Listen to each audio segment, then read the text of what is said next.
బీసీల అభివృద్ధి పేరుతో కూటమి నేతలు అక్రమాలకు పాల్పడుతున్నారని వైఎస్ఆర్ కాంగ్రెస్ పార్టీ కురబ సంఘం రాష్ట్ర అధ్యక్షుడు గడ్డం రామకృష్ణ మండిపడ్డారు.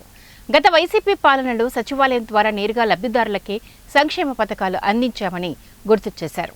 కూటమి ప్రభుత్వం వచ్చాక కుట్టు మిషన్ల పేరుతో 150 కోట్ల పైగా అక్రమాలకు పాల్పడినట్లు ఆయన ఆరోపించారు.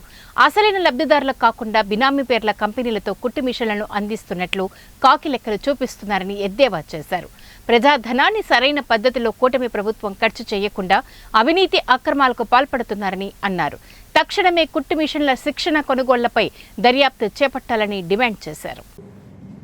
1,00,000 మంది మహిళలకు కుట్టు శిక్షణ కార్యక్రమం పేరుతో కూటమి ప్రభుత్వం నిర్వహించినటువంటి ఈ కార్యక్రమంలో దాదాపు 150 కోట్ల అవినీతి జరిగినట్లు పక్కా ఆధారాలు ఉన్నాయి. దీనిపైన ఈ రాష్ట్ర ప్రభుత్వం దానికి సంబంధించిన మంత్రివర్యులు వెంటనే చర్యలు తీసుకొని పూర్తి స్థాయి విచారణ జరిపించి మరి ఆ 150 కోట్ల రూపాయలు ఎవరు జోబుల్లోకి వెళ్ళాయో దాన్ని బయట పెట్టాలని చెప్పి ఈ సందర్భంగా వైఎస్ఆర్ కాంగ్రెస్ పార్టీ తరఫున మేము డిమాండ్ చేస్తున్నాం.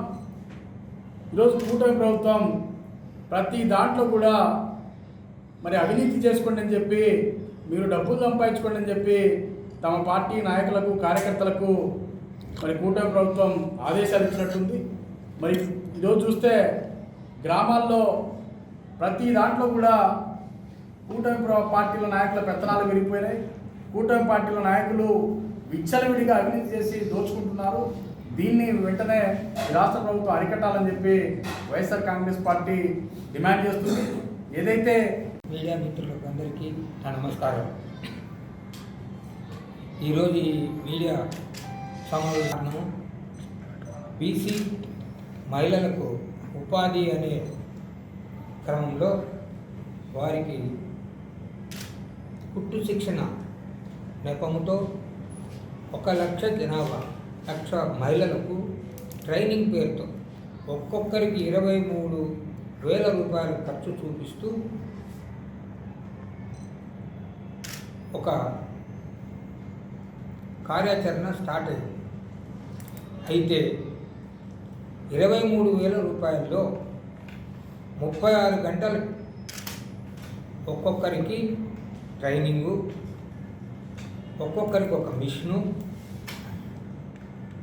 తర్వాత వాళ్ళకు ఉండవలసిన దానికి నీళ్ళు అనుకోండి, భోజనం 23,000 రూపాయలు 36 గంటల్లో ప్రభుత్వము ఖర్చు చేయనున్నది.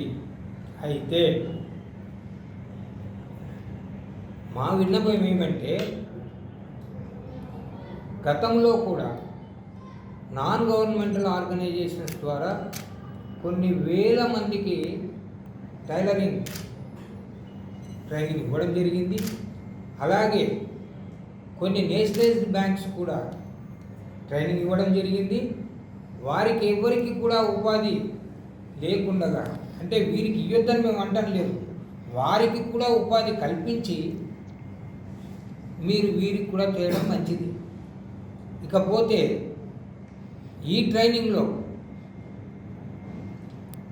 గత ప్రభుత్వం అంటే మా ప్రభుత్వంలో వైఎస్ఆర్సీపీ ప్రభుత్వంలో ఏది జరిగినా సచివాలయం ద్వారా ఈ సచివాలయంలో ఎంతమంది ట్రైనింగ్కి వెళ్ళారు అని ఒక నిర్దిష్టమైన డేటా ఉండేది. మరి ఈ ప్రభుత్వంలో కూటమి ప్రభుత్వంలో ఏదైనా అలా ఉందా?